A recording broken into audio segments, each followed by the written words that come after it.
안녕하십니까. 전기안전 기초교육을 맡게 된 전기안전인재개발원의 변영주입니다. 반갑습니다. 이번 교육을 통해 전기를 안전하게 사용할 수 있었으면 좋겠습니다.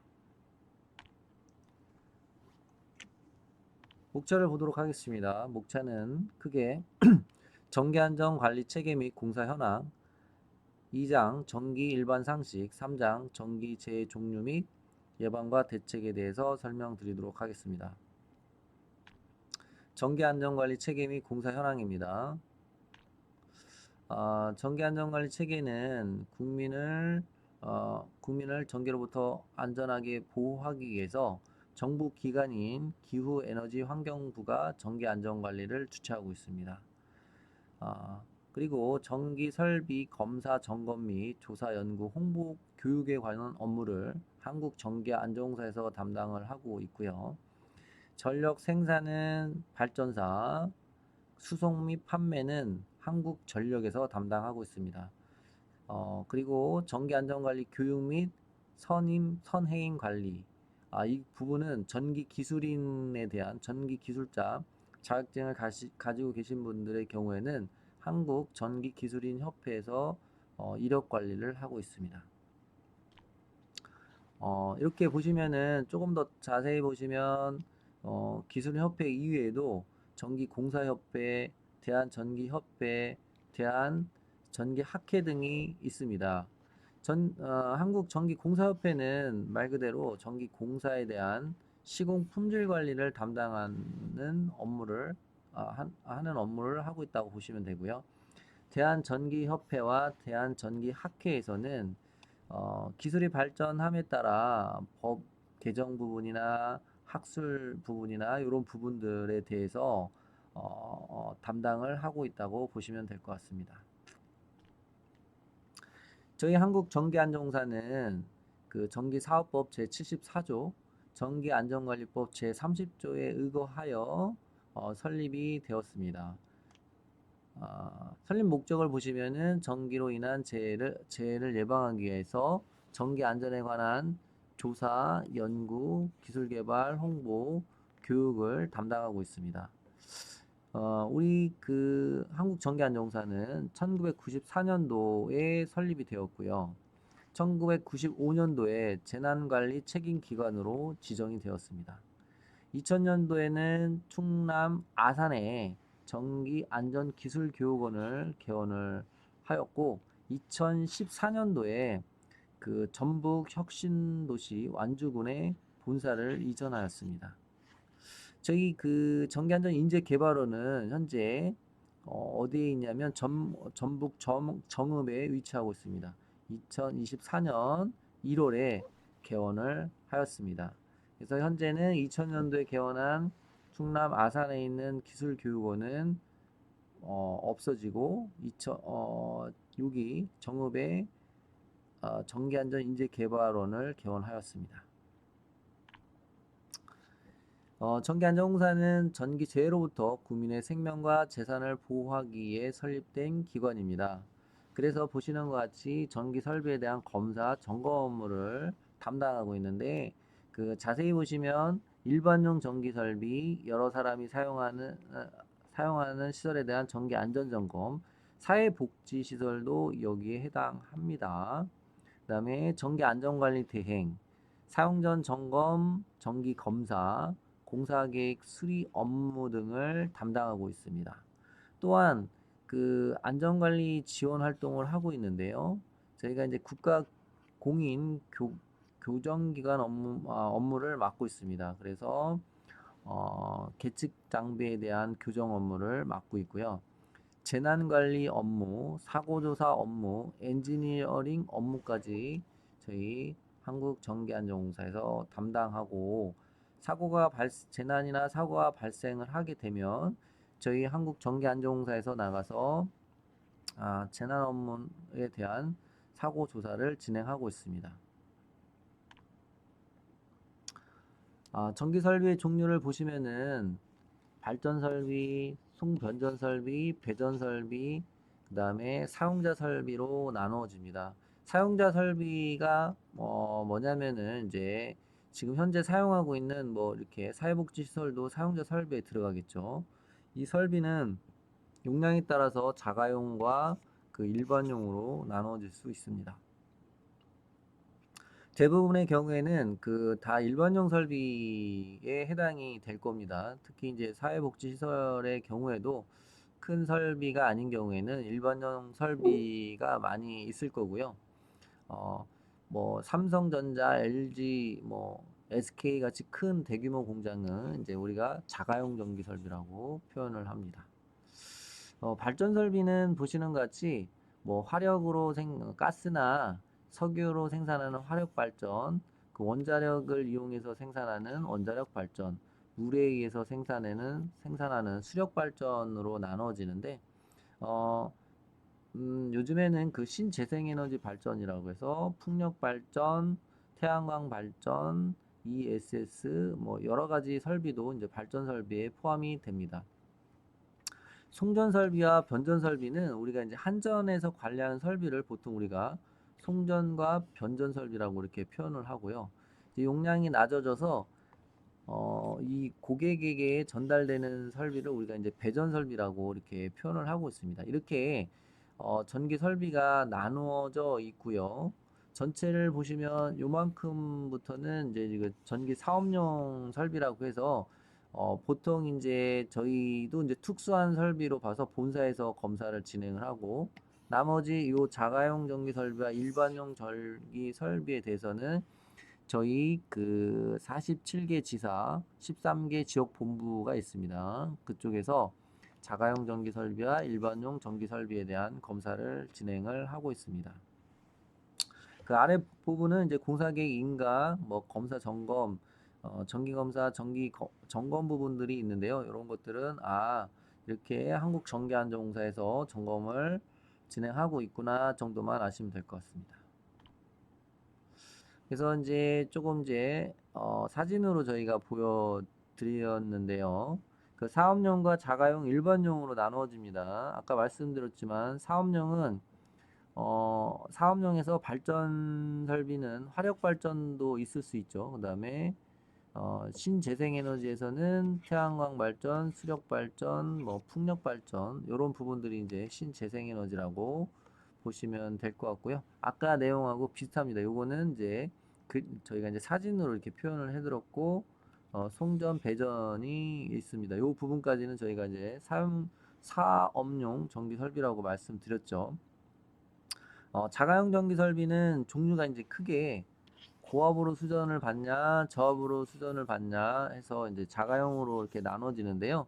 고압으로 받으면 내부에 이런 수전실이 이렇게 있습니다. 수전실이 있고 이 수전실 안에는 뭐 변압기도 있고 그다음에 보호 장치들도 있고 여러 가지 시설이 있습니다. 지금 보고 계시는 설비는 저희 전기안전인재개발원에 설치된 설비입니다.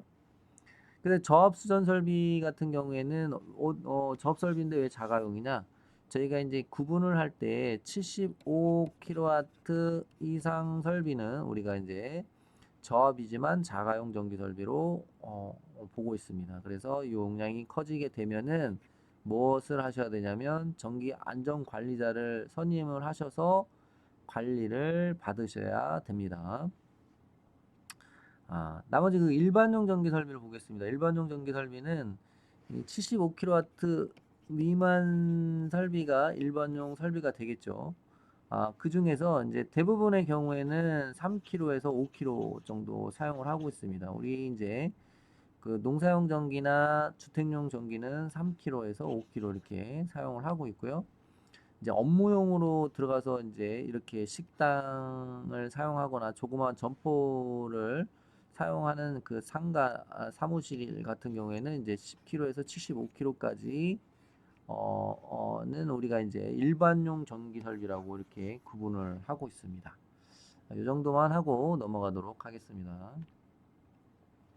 그래서 이제 도식화해서 보시면은 사업용 전기 설비, 자가용 전기 설비, 일반용 전기 설비로 나눠진다고 말씀드렸습니다. 사업용 전기 설비는 전기를 판매하는 사람들을 말하는 거고요. 자가용 전기 설비는 1000V 초과하고 75kW 이상인 설비를 자가용 전기 설비라고 합니다. 일반용 전기 설비 경우에는 1000V 이하 75kW 미만의 설비를 말하는데요. 좀 어려울 수도 있는데 전기를 나눌 때 이제 우리 구분을 할 때 이 1000V라는 전류를 기준으로 나누고 있습니다. 요거는 뒤에 부분 가시면 전압으로 구분하는 그 용량 선정 방법이 또 나옵니다. 그 부분도 이따 확인해 드리도록 하겠습니다. 뭐 모든 설비는 지금 보시는 것 같이 자가용 전기 설비까지는 전기 안전관리자를 꼭 선임을 해 주셔야 되고요. 일반용 전기 설비의 경우에는 소유자가, 그러니까 집 주인이 이 자체 관리를 하셔야 됩니다. 안전관리자는 선임할 필요가 없죠. 용량이 크지 않기 때문에 안전관리자를 선임을 하지 않고 한국전기안전공사에서 3년에 한 번씩 가서 적합성 평가를 해주고 있습니다. 이 부분은 해주고 있고 나머지 설비에 대해서는 이 전기안전관리자가 상주를 하거나 아니면은 대행을 하면서 관리를 하셔야 되고 한국전기안전공사에서는 뭐 사업용의 경우에는 뭐 2에서 4년, 자가용의 경우에서도 뭐 2에서 4년에 한 번씩 이 정기 검사를 실시하고 있습니다. 다음 넘어가도록 하겠습니다. 다음은 안전사고 현황을 보도록 하겠습니다. 안전사고는 건설업에서 제조업보다 건설업에서 더 많이 발생을 하고 있죠. 건설업에서 한 38%를 차지하고 있습니다. 그 다음에 사망사고를 보겠습니다. 사망사고는 떨어짐 사고가 211건이 발생했고요. 211명이 발생을 했고요. 그 중에 또 감전사고는 11명이 이렇게 발생을 했습니다. 그리고 보시면은, 그러면 사망 원인을 보겠습니다. 사망 유형은 떨어짐 사고가 제일 많았는데, 그 중에 이제 감전사고가 11건이었고, 그 사고 원인으로 보시면은 보통 이렇게 보시면 작업 준비가 불충분하거나 안전 의식이 결여돼서 사고가 많이 발생을 하고 있습니다. 그래서 이게 처음에 할 때 어떤 작업을 해야 될지를 명확하게 계획을 짜고 작업을 하시는 게 아니고 그냥 무작정 작업을 하다 보면 사고가 많이 발생을 할 수 있다는 거죠. 그죠? 그래서 저희가 안전수칙을 꼭 지켜주시고 작업을 진행하라고 꼭 말씀을 드립니다. 이런 사고들만 줄여도 굉장하게 많이 그 사망 사고를 줄일 수가 있습니다. 그래서 지금 보시는 것 같이 이 작업 준비나 불충분에 의한 안전 결여로 71.9%의 그 사고가 발생을 하니 요거만 줄여도 사망 사고가 많이 줄어들 것으로 보입니다. 그러면 작업 유형에는 어떤 것들이 있냐 보시면은 정전 활선 작업, 그러니까 평상시가 아니라 어떤 작업을 하고 있을 때입니다. 그래서 전기를 끊었거나 아니면은 전기가 살아있는 상태에서 어떤 작업을 진행을 하거나 또 설비를 보수를 하거나 그 설비가 작동 중에 이제 어떤 오류가를 발생한 사고에 의해서 사망 사고가 이렇게 발생을 하고 있습니다. 요 사고가 지금 보시면은 22.7%가 발생을 한 것을 볼 수 있습니다. 아시다시피 감전사고가 발생을 하게 되면 중대재해처벌법 적용 대상이 됩니다. 그렇기 때문에 꼭 사고 시에는 전기 작업을 하실 경우에는 2인 1조로 작업을 하시고요. 꼭 안전에 유의해서 작업을 해 주시기 바랍니다.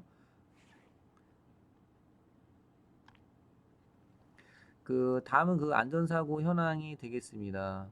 저희 기준은 올해 이제 2026년이니까 25년에 보시면 2025년 전기재해가 총 9,363건이 발생했습니다. 전년 대비 8.4%가 증가를 했습니다. 보시면 전기재해가 2024년도에 8,634건이었는데 2025년도에 9,363건이 발생을 했네요. 그래서 729건이 증가하였습니다. 총 화재 건수도 증가를 하였는데 거기에 중에서도 또 전기제의 점유율이 24.4%로 전년 대비 1.4%가 더 증가했습니다. 뭐 요즘에 사용하는 게 전기를 굉장히 많이 사용을 하고 있습니다. 지금 AI 시대에 전기를 많이 사용을 하다 보니 전기 사고율이 많이 높아지고 있습니다. 전기를 사용하실 때 항상 감전이나 합선, 뭐 단락 사고가 발생할 수 있음을 인지하시고 작업을 진행하시고 자격증이 없다고 하면 그 작업을 하시면 안 됩니다. 그 전기 안전관리자를 통해서 작업을 진행하시기 바랍니다. 다음 그 전기 화재 인명피해 전년 대비 31.5%가 증가했습니다. 그래서 총 117명이 증가하였습니다. 예. 여기 보시는 것 같이 지금 372명인데 24년도에 25년도에 489명으로 증가했네요. 그래서 117명이 증가를 했고요. 감전재해 사상자는 전년 대비 그 36명이 감소를 하였습니다. 이렇게 36명이 감소를 하였고 전기 분야 종사자, 전기 공사, 보수, 점검기기 조작 전에 그 사고가 많이 발생을 함을 알 수가 있고요. 충전부라고 하는 거는 이제 원래 이제 케이블이 절연체로 되어 있는데 어, 어, 절연이 되어 있지 않은 그 도선에 직접 접촉이 됐다는 얘기죠. 그렇게 신체가 접촉이 돼서 이제 감전사고가 발생을 했다는 건데, 이 보시면 이게 이제 단순 부주의에 의한 사고입니다. 어떤 때는 이게 보면 전기가 통하는지 안 통하는지 저희가 이제 검전기로 확인을 하고 어, 이제 이 선을 만지거나 이렇게 해야 되는데, 이제 보수 작업을 하면서 전기가 꺼져 있겠지라는 착각에 의해서 만져서 이제 사고가 나는 경우도 많이 있습니다. 그래서 이 보수 작업을 하실 때도 전기 담당자시라고 하면 이 전기 공사 보수 작업을 하실 때도 꼭 신체가 접촉되지 않도록, 특히 절연화, 절연장갑, 안전모, 검전기 등을 가지고 꼭 작업을 하시기 바랍니다. 그렇지 않으면 사고의 위험이 있습니다. 다음 그 전기 일반 상식입니다. 앞에 부분에서 이제 제가 이제 용량의 일반용 전기 설비, 자가용 전기 설비에 대한 용량 얘기를 잠깐 하면서 전압 얘기를 제가 한번 말씀드렸습니다. 전압을 보시면은 우리가 이제 저압, 고압, 특고압으로 이렇게 나눠지거든요. 이렇게 보시면은 저압도 아까 전에 이제 제가 1000V를 한번 말씀을 드렸었는데요. 이거는 이제 교류 규정입니다. 교류. 여기 전압도 우리가 이제 직류와 교류로 이렇게 나눠지는데요. 교류는 이렇게 보시면은 이렇게 사인파 사이클로 이렇게 움직이는데, 요게 몇 초, 1초에 60번 이렇게 이게 한 사이클입니다. 이 사이클이 몇 번? 총 60번이 왔다 갔다 하면은 이게 60Hz인 거고요.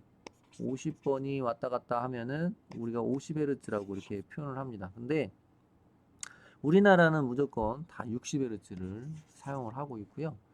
60Hz에 1000V 이하라고 나와 있는데, 대부분의 경우에는 우리가 220V, 380V라는 전압을 많이 사용을 하고 있죠. 조조 전압.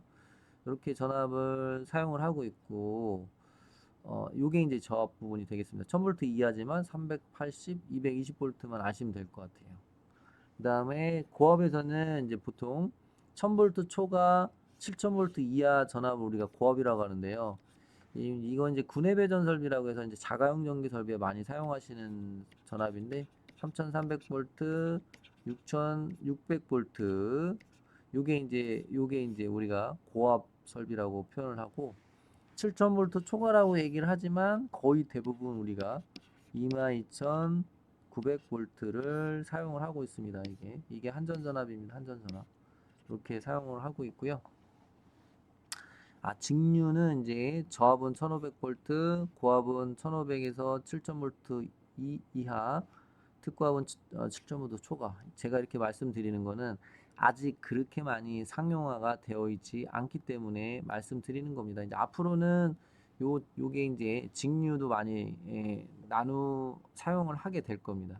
현재는 이제 우리가 이제 ESS라고 해서 전압을 이제 800V도 사용을 하고 있고요. 900V도 이렇게 사용을 하고 있습니다. 요거는 아직 이 저압, 고압, 특고압 기준으로만 나눠져 있고 어떤 특정한 전압을 사용하는지는 않습니다. 이렇게 만들기 따라 다 틀려지기 때문에 이렇게 저압, 고압, 특고압이 구분되는구나. 요 정도만 아시면 될 것 같고요. 표준 전압이 있습니다. 110V, 220V, 380V. 제가 이쪽에서 설명드릴 때 말씀드렸죠. 220하고 380 많이 쓴다고. 요 전압은 많이 사용을 하지 않습니다. 저희가 이제 그 전기를 많이 다루는 사람들은 이제 110V도 이제 조작 전원에서 사용을 하고 있는데요. 대부분의 경우에는 이제 220이나 380을 사용을 하고 있고, 허용 오차 범위를 이제 13V, 여기 380은 38V 이내로 이렇게 잡고 있어요. 요거는 이제 한전에서 이제 전원을 공급을 할 때 220이잖아요. 원래 220이 들어오는 게 가장 좋습니다. 이게 전격 전압이기 때문에, 표준 전압이기 때문에 220이 들어와도 되는데, 한전에서 얘보다 10V 낮게 들어와서 210V가 들어왔어요. 이거 한전에 이렇게 들어와도 한전에서는 문제 없는 겁니다. 왜? 이 표준 전압 안에 들어왔기 때문에. 그러면 더 높게 240, 233이죠. 233V가 들어왔어. 그래도 이거는 한전에서 이렇게 공급을 해도 문제가 되지 않습니다. 근데 이거보다 이제 높을 경우에는 전압이 너무 높아서 우리 그 사용하고 있는 기기가 소손된 것 같아, 나간 것 같아, 이렇게 얘기는 할 수 있겠죠. 근데 이 전압 이내에서는 문제가 되지 않기 때문에 한전에서 조금 더 러프하게 이렇게 잡아놨다고 보시면 되고요. 요거는 어디에 있냐면 보시는 것 같이 전기사업법 시행규칙 제18조 별표 3에 이렇게 표기되어 있습니다. 그래서 이런 규정에 의해서 전기를 공급하고 있다라고 보시면 되고요. 공급 방식은 단상, 그 다음에 삼상 공급 방식이 있는데, 단상은 이제 그 변압기 한 대로 공급한다고 보시면 되고요. 삼상은 변압기 세 대로 공급하는 방식이라고 보시면 될 것 같습니다. 자, 이게 우리나라 공급 방식 아까 단상 말씀드렸죠. 얘가 이제 주상 변압기인데, 이게 여기서 이제 두 가닥만 이렇게 나오는 요 변압기, 주상 변압기 한 대를 가지고 사용하는 걸 이제 우리가 단상이라고 하고, 얘는 220V를 이렇게 끌고 들어오는 겁니다. 그래서 계량기를 통해서, 분전반을 통해서 콘센트를 사용하고, 스위치를 통해 전등도 사용하고, 냉장고도 사용하고, 뭐 이렇게 사용을 하고 있습니다.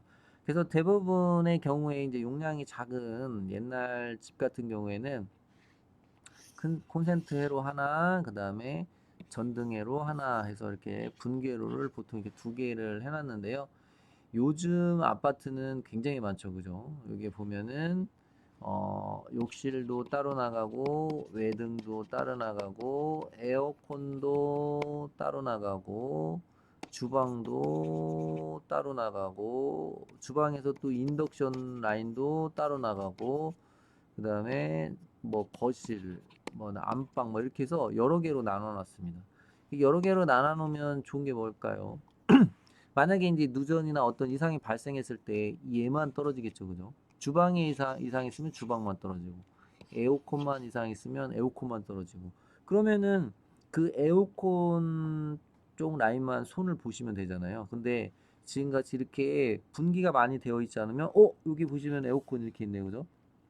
근데 에어컨이 문제가 분명히 있었는데, 여기에 걸려 있는 뭐 지금 라디오도 있고, 지금 요 이제 냉장고도 있고, TV도 있고, 여러 개가 있잖아요, 그죠?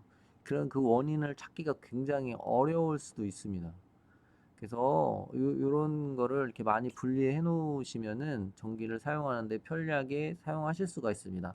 다만 차단기가 많이 사용이 됨으로써 그러니까 시설비가 최초에는 많이 들어가겠죠. 그죠? 근데 요즘에 사용하는 아파트에서는 보통 5회로 6회로까지도 많이 나눠 놓습니다. 예.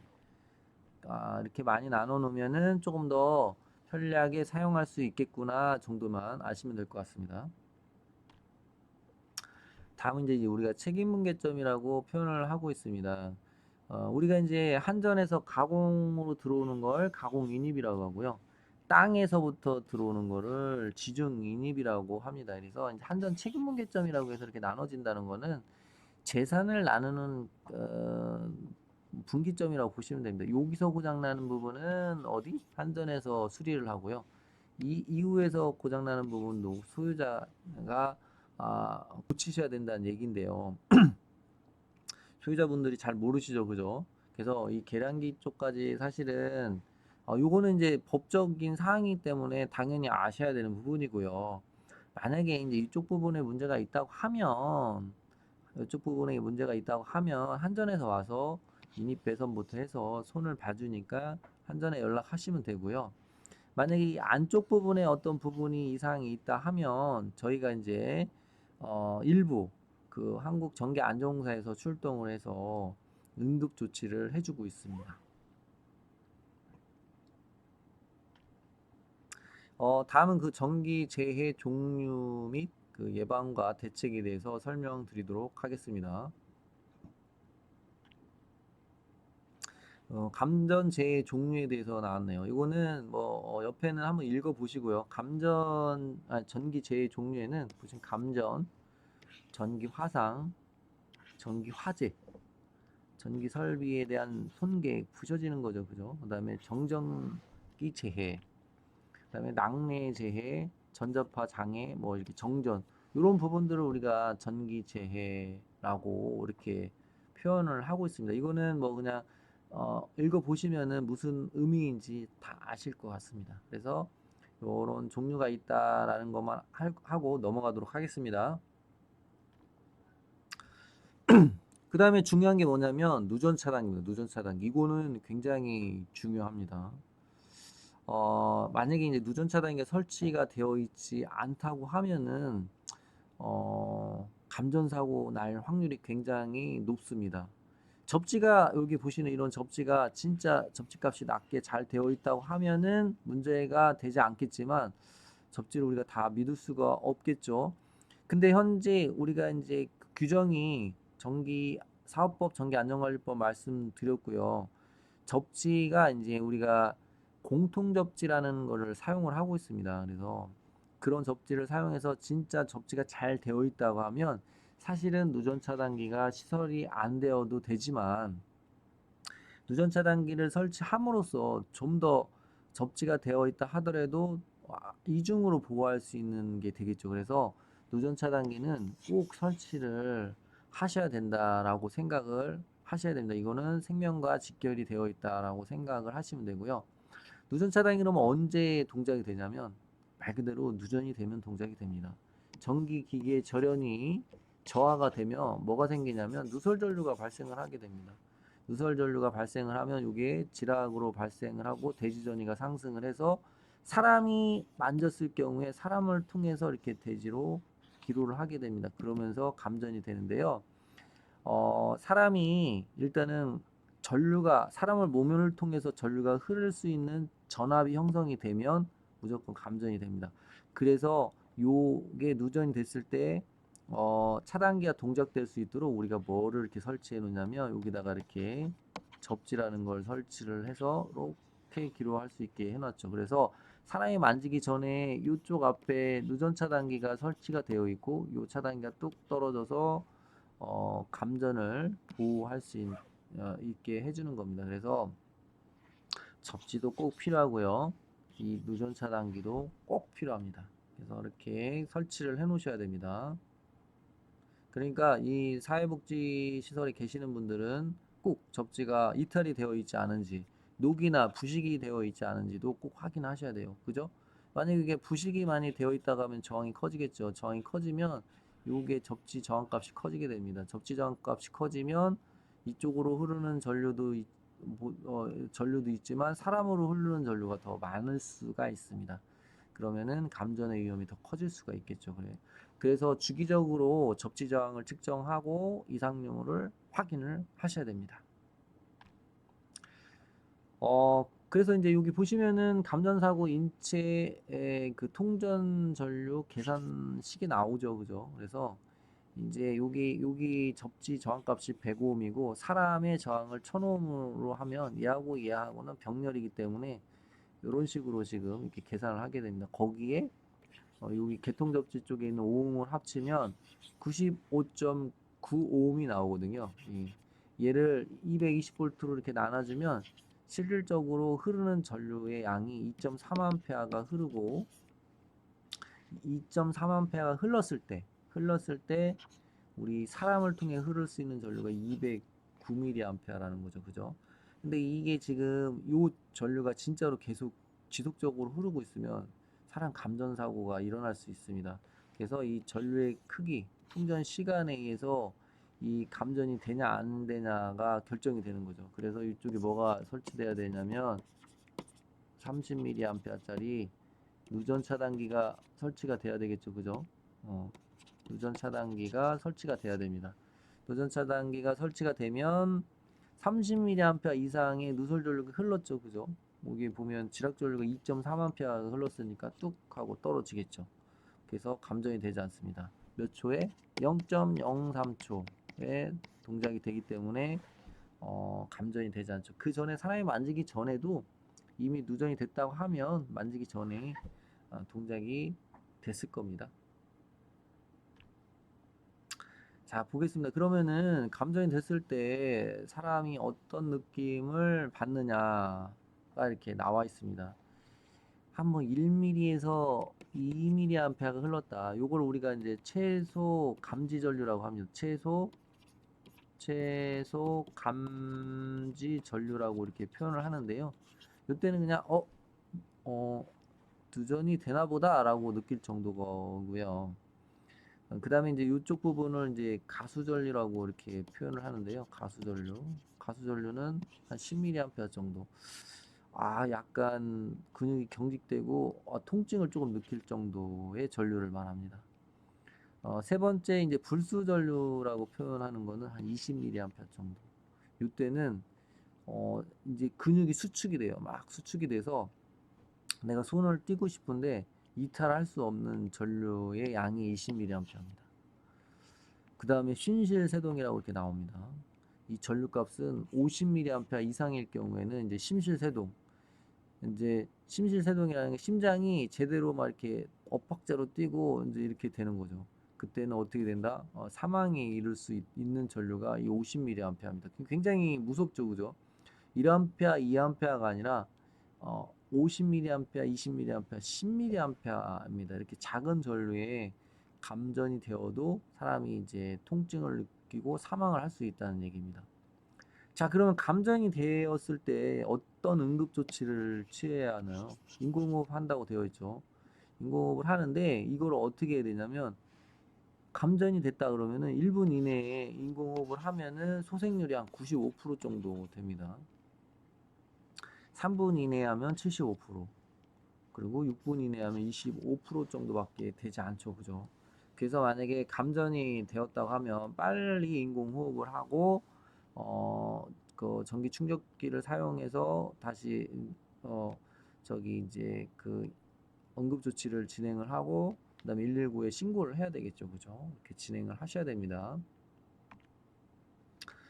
다음 그 접지극부 콘센트 미사용 점검 부분인데요. 여기 보시면 저희가 이제 노란색으로 이렇게 표현을 해놨습니다. 이렇게 노란색. 얘 같은 경우에는 접지극부입니다. 접지극부라 문제가 되지 않습니다. 근데 이 가운데 있는 거는 접지극이 없습니다.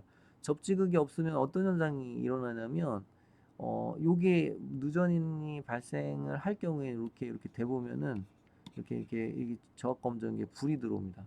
그러면은 불이 들어온다는 거는 전이가 형성이 된다는 거죠. 그죠?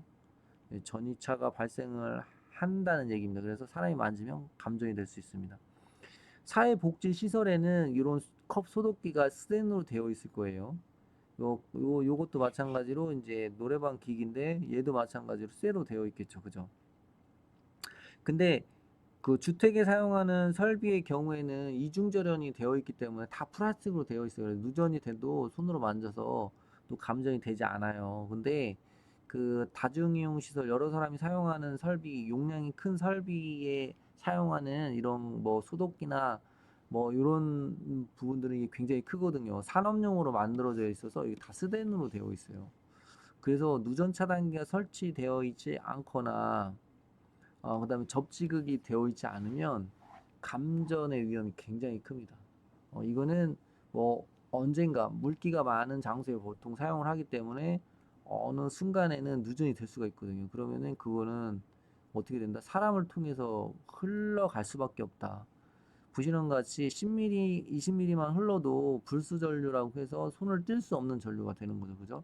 이게 지속적으로 걔를 만지고 있게 되면 감전이 될 수가 있습니다. 그래서 꼭 누전 차단기를 사용하시고 접지극부가 있는 접지극부가 있는 걸 사용하던가 아니면 얘를 진짜 접지를 하셔야 됩니다. 접지를 하셔야 됩니다. 이것도 마찬가지로 이 플러그가 접지극이 없는 거예요. 이런 거 사용하시면 안 되고 이렇게 멀티탭에 접지극이 있는 것을 사용을 하시라는 얘기입니다.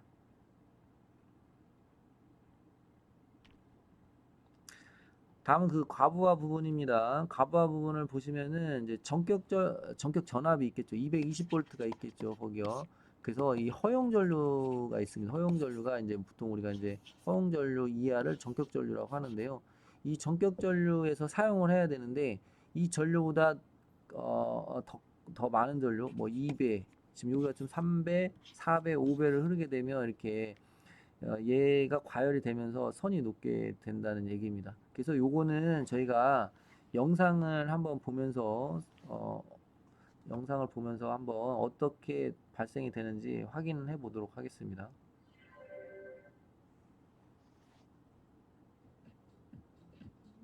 전선은 단면적, 주의 온도 등 조건에 따라 흐를 수 있는 최대 전류가 정해져 있는데 이를 허용 전류라고 합니다. 허용 전류를 초과한 전류가 흐르게 되면 전선에서 과열이 발생하게 되는데 이때의 전류를 과전류라고 합니다.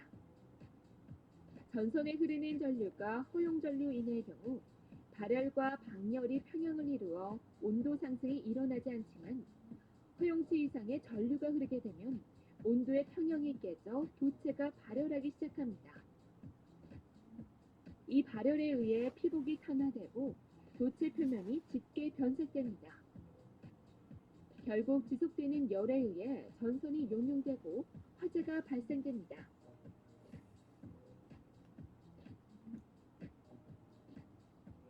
허용 전류가 26A인 전선을 실험 장치에 연결하고 허용 전류의 4배를 인가하니 도체가 과열되어 발열하다 용단됩니다.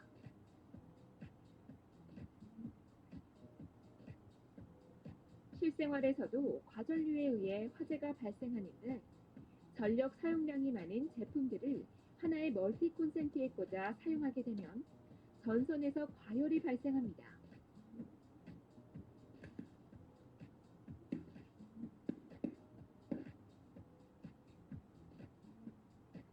차단기를 선정할 때 전선의 허용 전류를 고려하는 것도 중요합니다. 차단기의 앞면에는 전격 전류가 표시되어 있는데 전선에 허용 전류를 추가하는 차단기를 사용하는 경우 전선이 과열되어 화재가 발생할 수 있습니다. 전격 전류가 30A인 차단기에 허용 전류가 26A인 전선을 연결하고 60A의 전류를 인가합니다. 잠시 후 차단기가 동작합니다. 하지만 전선의 허용 전류에 맞지 않는 차단기를 쓴 경우 과전류가 발생해도 차단기가 동작하지 않아 전선 피복이 탄화됩니다. 과전류에 의한 화재를 예방하기 위해서는 콘센트에 플러그를 문어발식으로 꽂아 사용해서는 안 되며 과전류 발생 시 자동으로 전원을 차단하는 보호장치가 있는 콘센트를 사용해야 합니다. 또한 차단기에 맞는 전선을 선정해야 과전류에 의한 화재를 예방할 수 있습니다. 이상 과전류의 위험성이었습니다.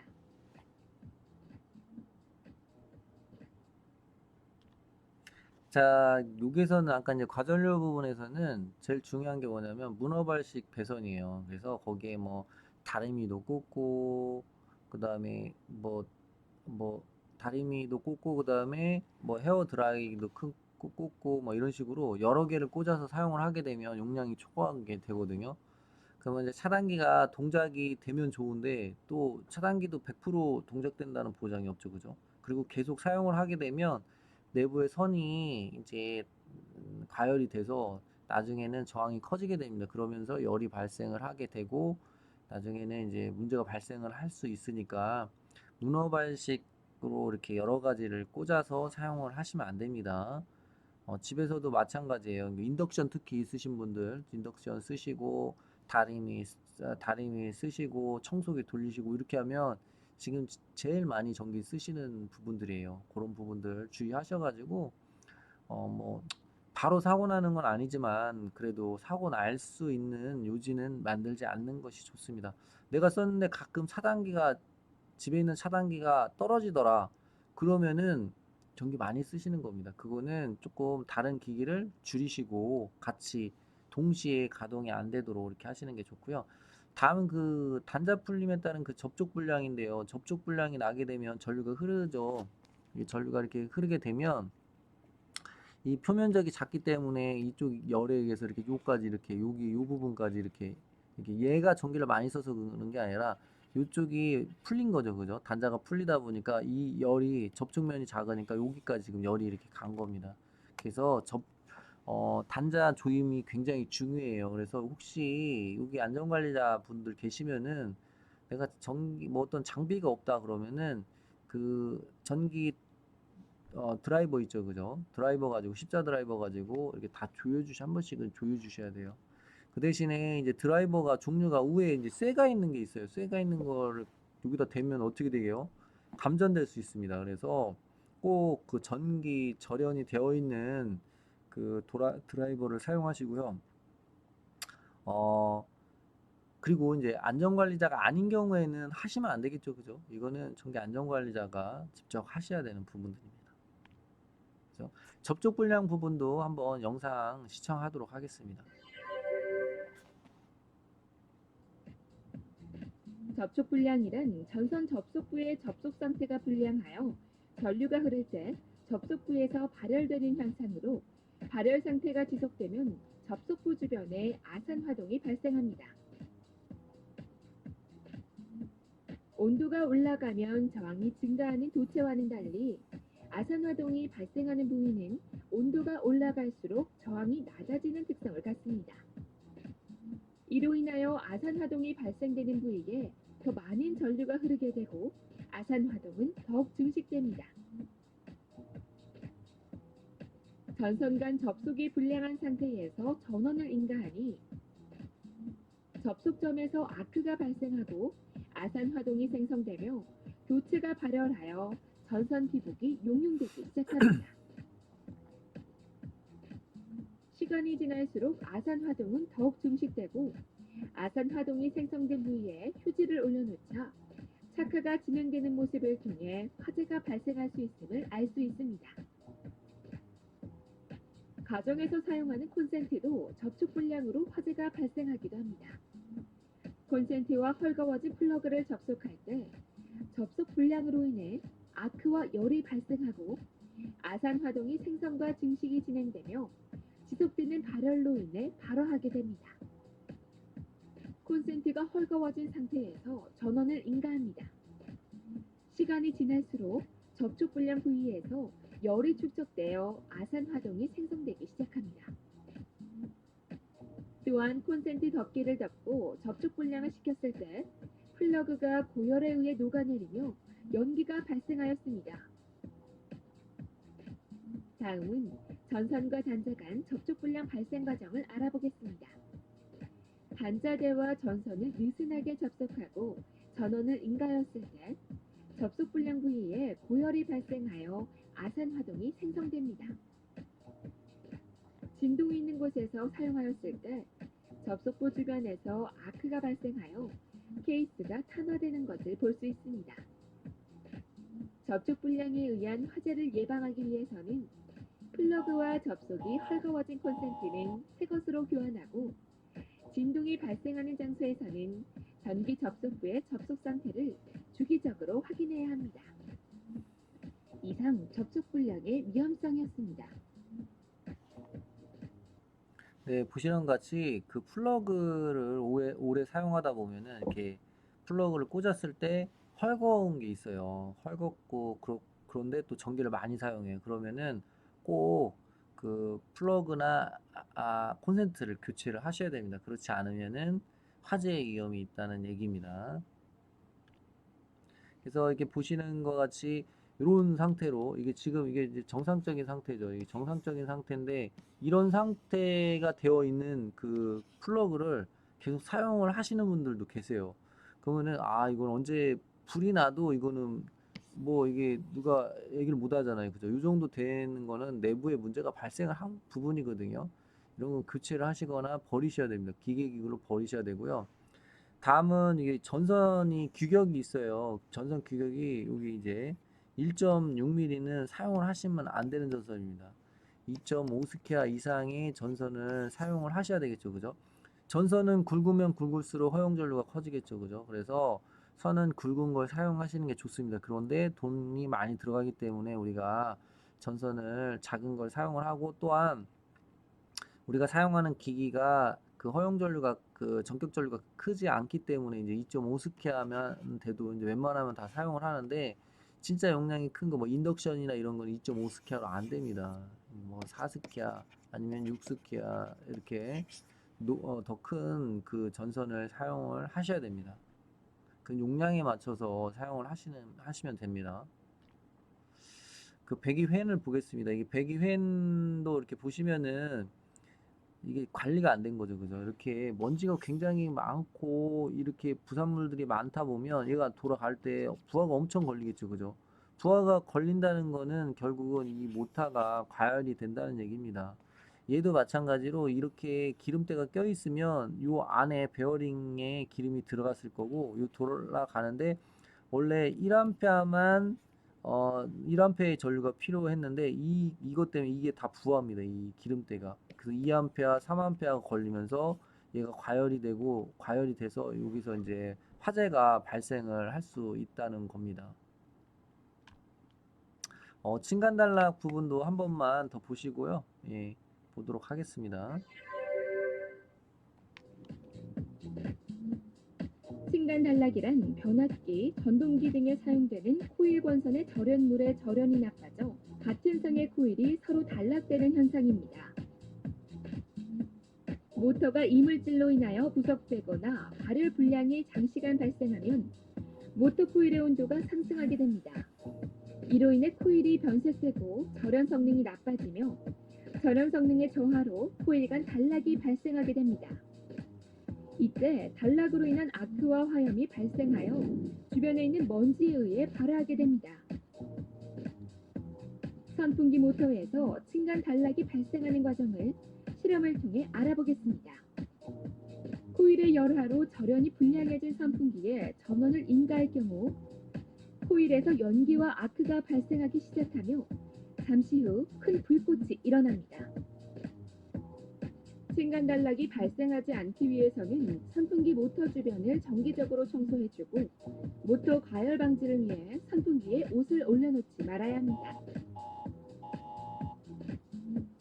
이상 층간 단락의 위험성이었습니다.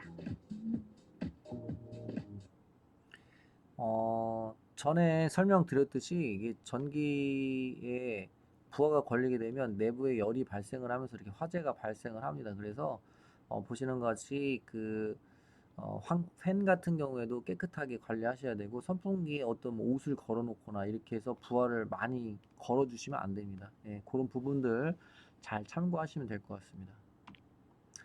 자, 그래서 먼지는 꼭 털어주시고요. 안에 내부에 콘센트 이제 사용하시다 보면은 콘센트에 먼지가 끼거든요. 근데 대부분의 경우에는 그냥 사용을 합니다.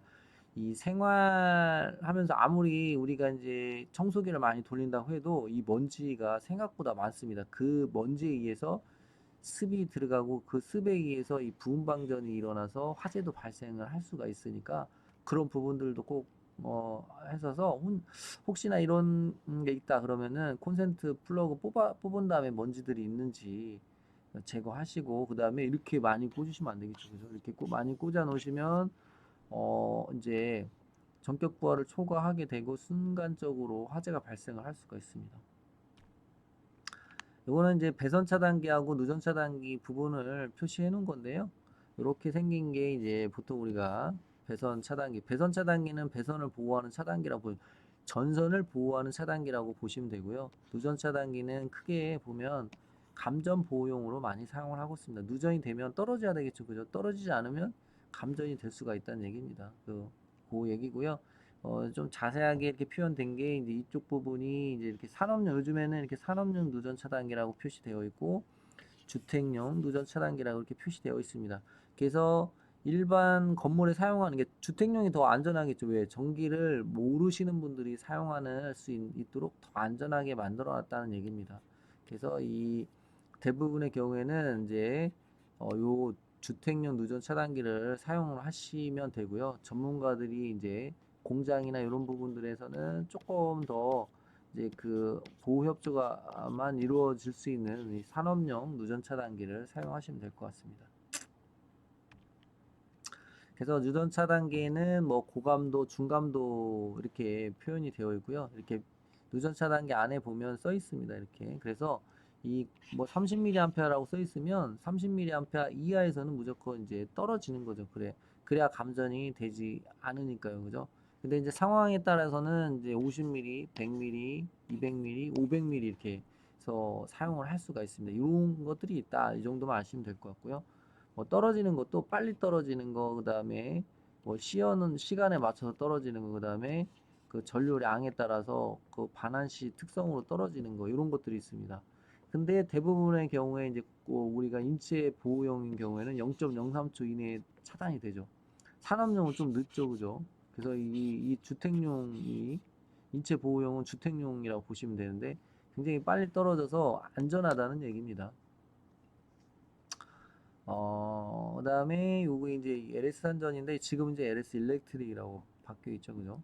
그다음에 여기 이제 전격 차단 전류라는 말이 나옵니다. 그래서 요것들도 이제 용량에 따라서 용량이 크면 클수록 좋은 거겠죠, 그죠? 이게 차단 용량이 이제 커지면 커질수록 이제 접점이 더 좋아야 되기 신뢰도가 더 높아야 되기 때문에 이게 이제 만들기가 어려워집니다. 이게 요런 것들이 있다. 이렇게 나누어진다. 근데 이제 일반인들은 아시는 게 이제 전격 감도 전류 요게 중요하겠죠. 요거 다 이제 주택용만 사시면 됩니다. 누전 차단기는 주택용으로 사서 집에다 다르시거나 아니면은 사회복지시설에도 주택용 누전 차단기를 다르시면 됩니다. 그래서 이제 말씀드렸듯이 누전 차단기는 인체 감전 보호가 1번이고요.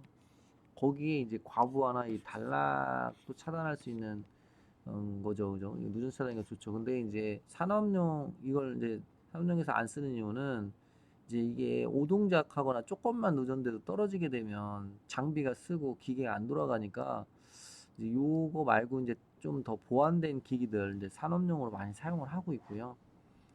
그다음에 배선용 차단기는 말씀드렸지 배선을 보호하는 차단기라고 했습니다. 그래서 이 과부하나 단락 사고가 발생이 되었을 때 전류를 차단해서 전로를 보호해주는 역할을 하는 거죠. 그래서 뭐 인입용으로도 사용을 하고 분기 회로용으로도 사용을 하고 있습니다.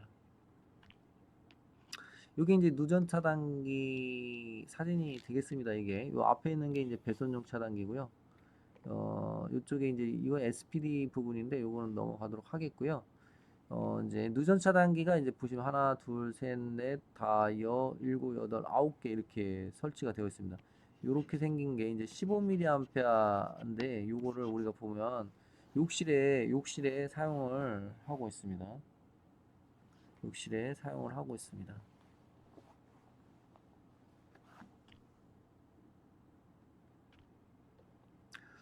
어, 전기 화재 예방 대책을 한번 보도록 할게요. 전기 화재 예방을 하기 위해서는 아까 다 설명을 한번 다 드리긴 했는데요. 어, 배선기구 용량을 무시하고 전기 배선을 하면 안 되겠죠, 그죠? 전격 용량에 맞게 배선을 하셔야 됩니다. 사용을 하실 때도 전선, 그러니까 문어발식 배선에서 너무 많은 뭐 멀티탭을 사용을 한다던가, 원래는 이제 콘센트 하나에 하나를 사용하게 되어 있는데 거기에 더 쓰고 싶어서 멀티탭을 꽂아갖고 거기에 대여섯 개를 더 기계기로 썼다. 그랬을 경우에는 이제 화재의 위험이 있겠죠, 그죠? 그 두 번째는 보니까 별거 아닌 것 같아. 이 시설하는데 별거 아닌 것 같아. 그래서 시설을 하시면 안 됩니다. 이 공사는 전기 공사 면허를 가진 사람한테 전기 공사를 시키셔야 됩니다. 그래야 나중에 보험 적용도 받고요. 무허가로 만약에 된 걸 알게 되면 그 부분에 대해서는 보상을 받지 못할 수도 있습니다. 자, 그 다음에 누전 차단기는 월 1회 이상 점검을 하시고요. 이거는 직접 하시면 됩니다. 그 다음에 여기 보시면은 전선 개폐기 차단기도 전격 용량의 규격을 사용을 하시면 되고, 노후된 전선, 오래된 전선은 즉시 교체해야 되겠죠. 눈으로 봤는데 손상이 있어. 그런 것들은 즉시 교체를 하셔야 됩니다. 아까 말씀드렸듯이 문어발식 사용은 금지해 주시고요. 이렇게 하시면은 전기 화재를 어느 정도는 예방을 할 수가 있습니다. 그 다음에 감전사고 예방 대책입니다. 감전사고 예방은 접지가 필수입니다. 접지 꼭 해주시고요. 누전 차단기는 꼭 달려 있어야 되겠죠, 그죠? 그 다음 여기까지는 이제 시설 부분입니다. 시설 부분. 근데 이제 이걸 만지시는 분들이 손이 젖었거나 아니면은 내가 작업을 하는데 이 맨손으로 만지면 안 되겠죠, 그죠? 장갑을 끼고 만드셔야 되고, 만약에 이제 내가 일반인이라고 하면은 그 손이 젖었는데 막 콘센트 뽑고 이러면은 감전이 될 수가 있습니다. 그래서 꼭 주의해 주시고요. 혹시나 뭐 어떤 조명 기구를 갈아야 돼요. 위에 있는 전등을 갈아야 되는데 그 공사업자를 부를 수는 없잖아요. 그랬을 때는 어떻게 돼요? 그 앞에 그 분전반에 보시면은 그 차단기를 개방하시고 개보수를 하셔야 됩니다. 어, 그리고 아까 말씀드렸지만 무자격자가 시공이나 이 조작을 하시면은 나중에 그거에 대한 보상을 받을 수가 없으니까 그거 주의해 주시고요. 요렇게 하시면 감전사고 예방을 하실 수가 있습니다. 자, 그 5대 안전 실천을 보도록 하겠습니다. 열었는데 이렇게 어떤 탄화 흔적들이 있어요.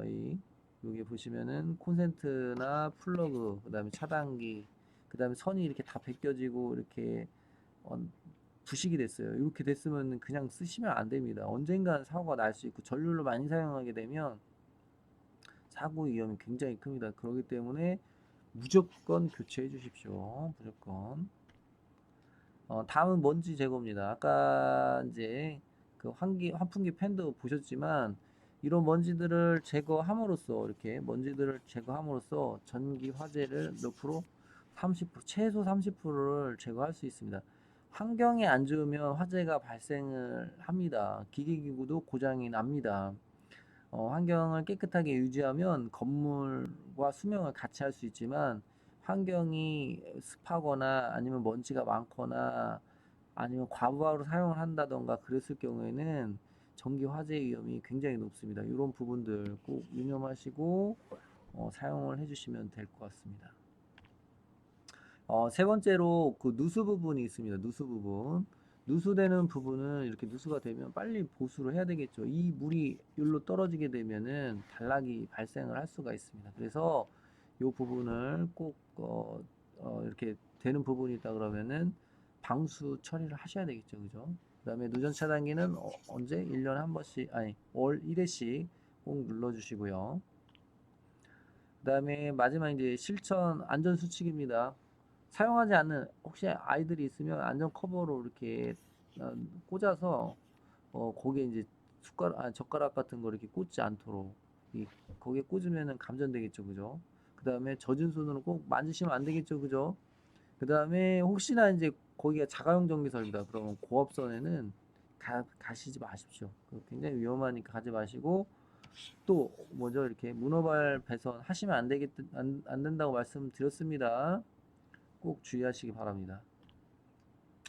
자, 마지막입니다. 저희 이제 긴급 출동 고충 처리 전기안전 119를 운영하고 있습니다. 혹시 전기안전 사고 원인이 어떤 사고가 발생을 하면 전기안전공사에 연락 주시면은 저희가 일부 대처를 해드릴 수 있습니다.